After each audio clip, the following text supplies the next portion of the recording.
Welcome to Grief in the Room. In this podcast, we do a deep dive into all things grief, so that when those themes of grief and loss show up in your client's story, you're prepared with the insight, tools, and most importantly, confidence to give them the kind of support they need. Grief in the Room is presented by Martin Ruddis and Trudy Bamford, grief trainers and advocates, and good friends. We bring warmth, humanity and humour to this subject, and we're so glad you're joining our conversation today. Please do subscribe to and say hello to us in the comments.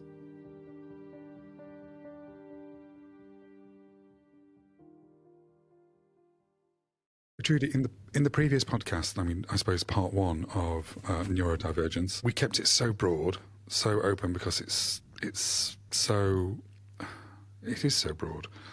And we're just coming to understandings, and it came over that perhaps it was all challenge, and it's not. And as a therapist, we know that grief is not covered in depth, which is why we're doing more of it. We know it's very present, and the impact, the more complications and layers of that the therapist we find, the more understanding we really need to help our clients, and to reduce our anxiety and fear as well. So we've started to use The Grieving Brain by Mary Frances O'Connor a long time ago now. It seems like a long time ago. The work that she did in 2008, where she gathered together when she was head of the GLASS project in Arizona, and she gathered together some actively grieving, I think recently bereaved, I could say, people, popped them into a functional MRI scanner and triggered an acute grief reaction. Grief was invited in to the person at that moment in time. And she did that by talking about loved ones, showing images, playing music, literally triggering a grief reaction. And what happened then is that different regions of the brain were activated. So we understand this. The functional MRI scanner captured the activity, and then a very clever supercomputer created that image that we're all very familiar with, of the different regions and structures of the brain lighting up as it's grieving. That, combined with further work that she did with Strebian Schutt, and I forget her name, the lady that looked at voles and the activity of voles and how they bond, really has given us a very solid foundation to look at the neuroscience of grief. And Mary Frances O'Connor will be the first one to admit that this is just the beginning. So, Trudy, if I propose to you that the grieving brain is literally redrawing its neural map to reimagine a world without your loved one, it's updating its prediction model, because that's what the brain does. It works upon a prediction model which, when the person is alive, it strengthens that connection, strengthens it considerably. It continues that bond, and it really makes it strong. But when the person's died, that model has challenges, because they have gone, but the brain thinks that they are everlasting. Gone, but also everlasting. So how, if we use that structure and framework, do we relate that back to a neurodivergent brain, which sounded a really strange thing to say as well? Well, I think that one of the important insights from Mary Frances's work is just how much brain activity is impacted when we're grieving, which is why people struggle to function, struggle to think straight. So we already acknowledge that that is the case. But as we looked at in the previous episode, people who are neurodivergent, they are already facing their own unique set of challenges, because their wiring, might be a little bit different to neurotypical wiring. So I think it's quite important, when we are trying to understand the grieving process better through this lens, to then see how that difference might play out for someone who's neurodivergent. So yes, their grieving brain is redrawing its neural map to reimagine their world without the loved one in it. But at the same time, it's trying to adapt to massive changes, which is going to be hard for anyone grieving, but can be significantly harder for somebody who's neurodivergent, who may only be able to cope if they are living an incredibly structured, routined, predictable life. And all of a sudden that gets completely thrown into disarray because of a bereavement. So they're now dealing on a day-to-day basis with how to manage all of this unexpected change, whilst in the background their brain is redrawing the neural map. So that's the first thing that I wanted to mention. And we talked also last time about how people who are neurodivergent will be processing information differently. They will be processing emotion differently. There can be significant delays for people. It can take you longer to work out how you're feeling and then start to process it. And that sucks up your executive function. And because it does that, at the same time, we know from the grieving brain, that brain is also trying to update its prediction model. And again, that brings me back to this lack of predictability then. So the chaos that comes with grief will feel even more chaotic, even more overwhelming, even more impossible to navigate for somebody who is neurodivergent. So the same processes are happening. These maps are being renegotiated, re-updated. So the map is still being rewired. These structures are still being activated. They're being redrawn, not rewired, redrawn. Is it because there are just more? Is it because there are more filters and it's a more intensive process because of the masking and because they're having to adapt and fit around a neurotypical world? So if you imagine perhaps somebody that moves to the UK from another country, so English is not their first language. Yeah.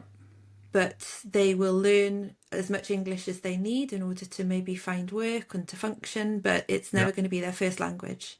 Yeah. So everything is going to be just that little bit harder. They're going to have to think a little bit more before they try to express what they're thinking or how they're feeling, because it might be difficult for them to find the right words because English is not their first language. Everything's going to be harder. Socialising, working, getting support, all of it is just going to be that little bit more complicated, that little bit harder. And then if something came along that kind of shattered their world, that's even harder again then. That analogy really, really works for me. Okay. Because I've lived around the world, and I've lived in countries where English is spoken, but it's not primary language. And then all of a sudden, when you have to go into, the official structures of the country, like the government or, organisations, institutions where perhaps, you have to work that a little bit harder to understand. But also, when people come together in social gatherings and they're not holding a space for you in your language, because all of a sudden they go back to their own language, or and then you feel like you're more on the outside, even though it's meant to be a social gathering, and that's quite strange. And also you are often scrabbling quite a bit to look at body language, facial language, and so whilst you might have a grasp of some word or what they're trying to say, you are still really trying to absorb how they're presenting on all the other senses as much as possible to get better comprehension. So I hear what you're saying. It does make sense. So all of those difficult processes that the brain is going through and trying to manage, that are the case for everybody, neurotypical or neurodivergent, there's just layer upon layer on top of that for the neurodivergent person. And the way that is going to likely present is, as with everything else, as we talked about in the last episode, as with everything else, the processes are likely to take longer and to be perhaps a little bit more chaotic, a little bit more up and down and unpredictable. So when we're supporting somebody and we are aware perhaps that they are neurodivergent and we're supporting them after a bereavement, that is what we should expect. we should expect. I mean, we know that people grieve differently anyway. We know that people are on different timescales anyway. But when you add in this extra element as well, everything's going to be more difficult. Everything's going to be more complicated. Oh, well, and you just used a word that may stay in the cut, chaotic. And that's interesting as well, because that with chaos comes a lot more energy as well, consumed and given. And as human beings, we all look for structure. I mean, look what we did for Elizabeth Kubler-Ross. We ordered it quite nicely in these stages of grief, and people still grasp on and hold that. And Elizabeth Kubler-Ross was an amazing pioneer, and we love her to bits, and we love her description of grief. But it's not a prescription, because grief is messy. But chaos, there is an energy for chaos. There is a significant cost. Yeah. I like the idea of chaos being used in this context. Yeah, and it's inevitably going to have a knock-on effect into other aspects of that person's life. It can't not, because of the way that executive function works, because of the way that that pool of resources is finite. When it is focused in one direction,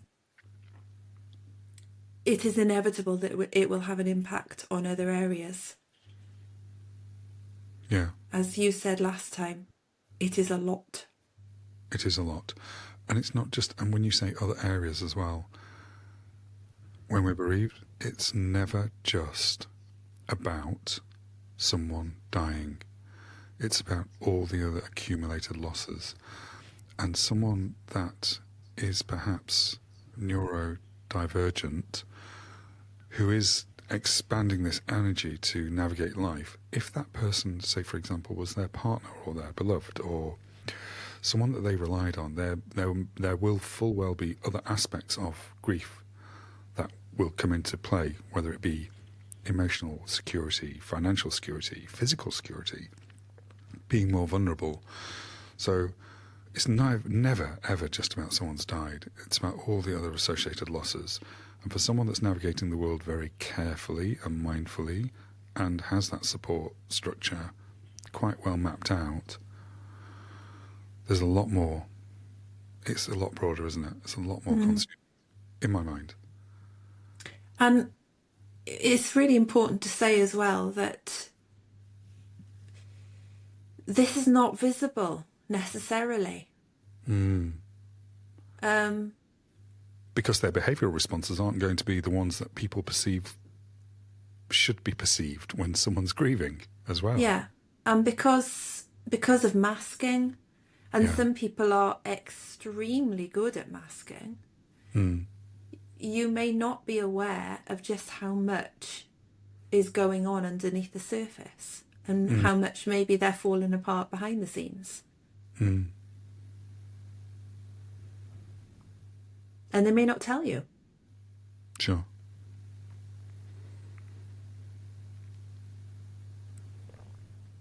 So, all this work that's incredibly difficult, that we do when we're grieving, it really takes me to one of our other favourite models from Strobe and Schutt, who we've done an entire episode on, and we've had the joy of collaborating, I don't know if that's a generous word, but Maggie and Hank, they really did welcome that relationship when we reached out to them. Because work and their model can be used for many different types of loss, so not just the death of a loved one, which is bereavement, but definitely for grief. It fits really well into the grief. What they posited back in the very early 2000s, late 90s, was that we oscillate between two spheres, loss and restoration oriented work. And we swing backwards and forwards as we're processing the loss. And they are both work. So, Trudy, how would you like to reframe the dual process model based around neurodivergence?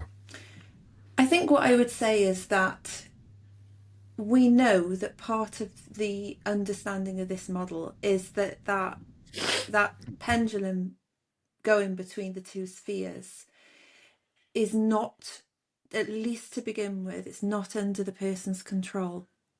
They are being pulled against their will from one sphere to the other, especially in those early days. Yeah. And it is likely that if somebody's neurodivergent, then they will have even less say about where they are. Okay. Because About being of pulled. because Yeah. of feeling things more intensely, because of focus, Yeah. because of maybe processing thoughts differently. They may have even less control as to when they suddenly have a grief reaction triggered. And I think that the way that can sometimes play out for people is that either consciously or unconsciously they are aware that they perhaps don't have as much control over themselves as they would like. And that can be really frightening. Right. And because of that, very often people who are neurodivergent will strenuously push away anything that is intense. Sure. Because it can feel like you're going to drown in it. And so if we're supporting somebody, we may feel that intense resistance, that they are holding on so tightly that they are not willing perhaps to spend some time in the restoration oriented work, or they're not willing to explore the loss oriented work with you in the session. That they are trying their absolute best to stay out of both of those spheres. Okay. And that takes energy as well. Yeah. So that brings us on to the overwhelm or overload part of this model as well. You know, and we know that it's important to do the work of loss and of restoration. In fact, it's essential if we are going to have a healthy adaptation of processing our grief. And so that's another challenge, another particular problem as well, isn't it? If they're trying to really actively avoid that loss or that restoration work.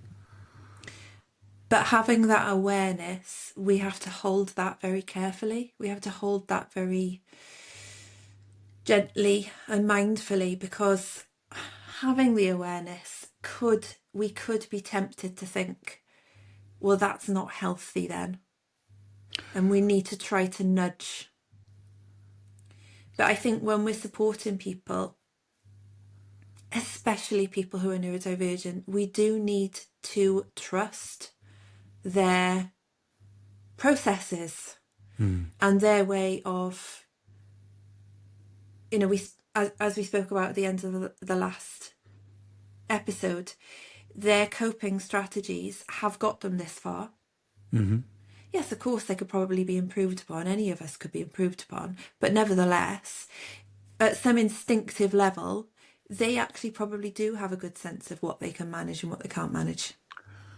So the therapist really needs to double down on that working alliance, if you've not already, I'm sure you have, and really understand if it's not a challenge or a problem for the client. That's not, I mean, in my rational emotive behaviour therapy, we would make a problem list through Socratic questioning and just having that conversation, and then we would ask to prioritise, and then we would go through essentially and really understand, is that the priority problem and what's happening, and carry on like that, because at that stage we would identify if we as a therapist thought that was a challenge and a problem, but the client did not, well, we wouldn't target that first, or even last, or even at all, because it may not be. Yeah. Okay. It's useful. Good insight. And one of the experiences that neurodivergent people face over and over throughout their life is dismissal of their experience and dismissal of how they feel and how they see the world, that either you shouldn't feel like that or you don't feel like that. And so the danger is then when we're in the therapeutic space that if we don't honour the fact that they have every right to their own grief journey, and that we might look at them from the outside and think, yes, but if you did this, it would be so much easier for you if you set up some kind of grief-related ritual so that you've got those continuing bonds. This is what you need to be doing. But that's not our call. So how would we? What would we do then? Someone that has a lot of grief knowledge and what normally works, or what we would suggest, like continuing bonds and meaning making and all that kind of stuff and rituals. I mean, I suppose we just feel our way with the client. I think what we do is we offer things to them. Yeah. We don't push things. So things like the dual process model, we can share that with them. We can educate. We can say, this is part of the grieving process. And then it's theirs to do what they want with. But isn't that the role of a therapist, full stop? I mean, certainly, again, I'm going to refer back to my rationality, my modality, rational emotive behavioural therapy. Our job is to give the client the skills, insight and tools to become their own therapist, essentially. I know we are a little bit more active directive, perhaps, active discussions and things like that, but, we certainly not, we wouldn't should on people, for sure. I think, though, that because we are a combination of fallible human beings and caring, compassionate human beings, yeah, our exterior perhaps is that trained therapist who knows that. But our interior is the human being that still wants to fix and make it better. So we might not be actively pushing, but inwardly that could still be our drive. And people pick up on that. So we've really got to be careful to meet them where they are, and let them be them and we be us. And have trust. I think that's key, to have trust in them, that they have got this far. They are on their own journey, and they will do things. They will do this their way. They will take what they need and they will work with what they've got. So just because they're navigating the world differently, it doesn't mean they're doing it wrong. Yeah. So Trudy, talk to me about best practice then. If we had to distill it into something, what would best practice be, or what would it look like? Well, we know that one of the key aspects of grief support is that normalisation, that validation, that acknowledgement. We know that.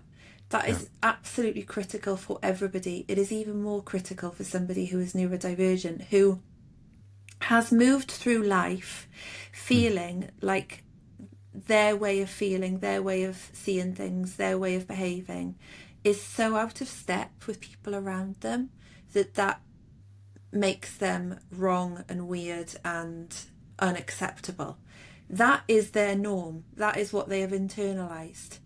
So they are obviously going to feel that way about grieving too. I mean, we already know that all the people that I've supported in bereavement support, pretty much all of them have said or voiced in some way the fear that they're doing it wrong. So we already know that is something that people struggle with when they're grieving. But for someone who's already got that mindset, that no matter what it is they do, they feel like they're doing it the wrong way because it's out of step with those around them, they are going to need that validation even more. For example, some people who are neurodivergent, they don't express emotions openly. So they may be at the funeral, they might be the only person not crying. Yeah. They might have a completely blank face. Mm. And they will also be very aware, because neurodivergent people are very, very aware of the social cues around them. They will be very aware, perhaps, that people are picking up on that and judging them for it. So when we can validate that everybody has got their own way of grieving, that if they're not crying at the funeral, that doesn't make them a monster, or if they're not able to explain to us exactly how they're feeling, that doesn't make them broken. It's just that it's a little bit more complicated for them perhaps to access and label their emotions. That will go a really, really long way to helping them to feel those core conditions, and to help them to feel safe, because it's only when they feel safe that they are going to be able to access any of that anyway. Wow. Yeah. And the way that we speak as well, to be very conscious of how we're choosing our words. Yeah. Because I think I mentioned in the previous episode, didn't I, that You did. often, particularly if I'm struggling, I have to kind of run things through a translation process in my head to understand what somebody is asking me or saying to me. What have you got on And today? yeah, That was the example. exactly. So when somebody's executive function is being absorbed by processing their emotions, processing the disruption in their routines, doing all of the grieving brain processes of updating the prediction model, managing the unusual social contacts around them at this time, when someone's doing all of that, it's going to be even more potentially difficult for them to communicate and to be communicated with. So we are to stay conscious of that, to make sure that the language that we use is very clear, that we're not using euphemisms, that we are being very open and honest, and to also do that little bit of psychoeducation. They might not be aware of executive function and how one thing impacts upon another thing, and they might be really beating themselves up because yesterday they spent 10 minutes standing in front of the cereal aisle in the supermarket, not being able to decide what, and it's such an insignificant decision, and thinking, what on earth's wrong with me?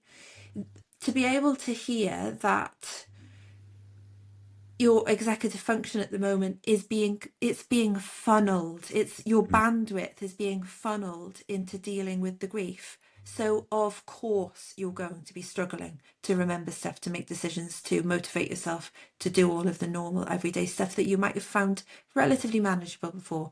To be able to give them that bit of education, again, that is so reassuring. And when we can provide that reassurance, again, that will help them to feel safe, and that will potentially then open up the opportunity for them to maybe venture into the areas that they feel a little bit unsafe about before, when it comes to exploring grief with us.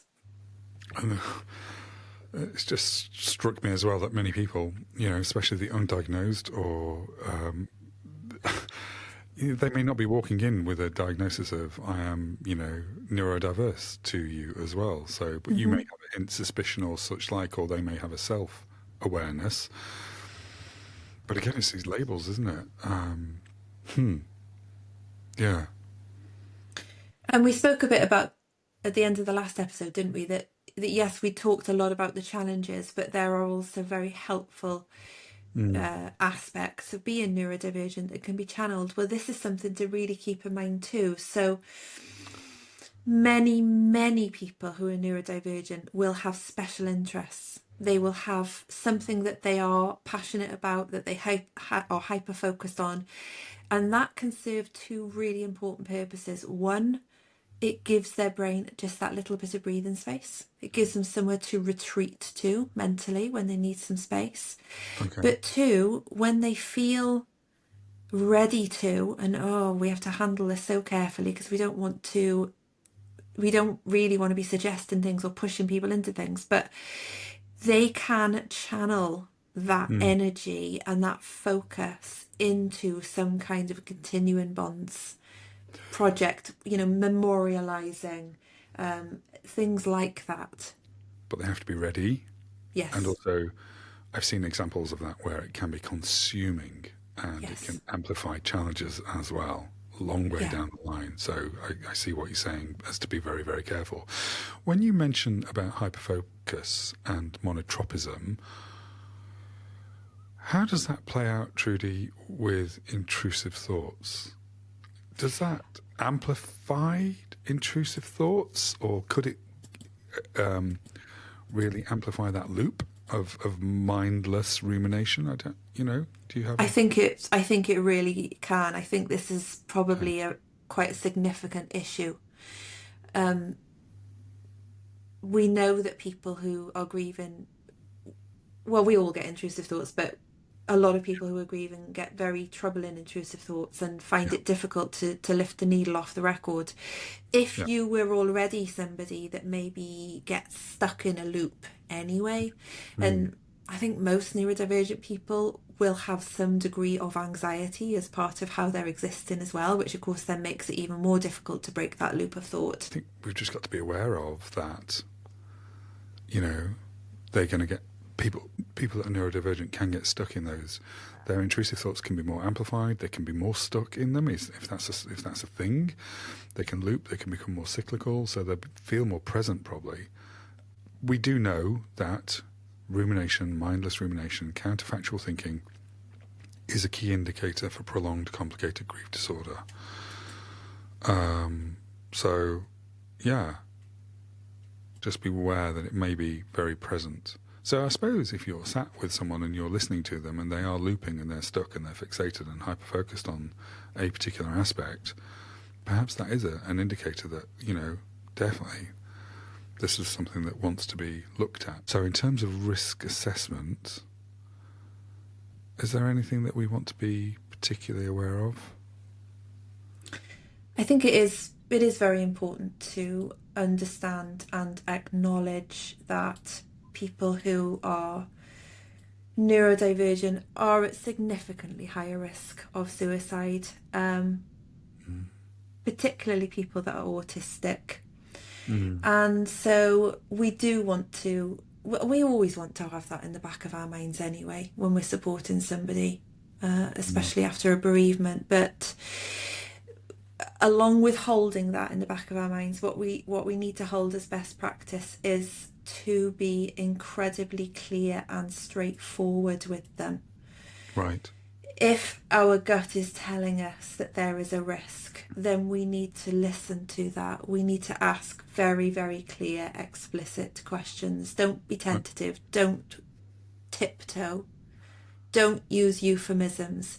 You ask somebody, for example, autistic, are you thinking about hurting yourself? They may assume that you mean self-harm. Yeah. So it's always best practice to use very straightforward words around suicide anyway. And I suppose they could turn around and say, am I thinking about hurting myself right now? No. Because right now I'm not. Yeah. So it's very important to be very, very clear, very, very calm, and just create the conditions for people to be honest. Yeah. And to give them, at the same time, to give them the space and the time, because of the processing, because of the overwhelm, they might not feel able to speak about how they're feeling at that time. So they might say to us, yes, I am having some thoughts about suicide, but I don't want to talk about it right now.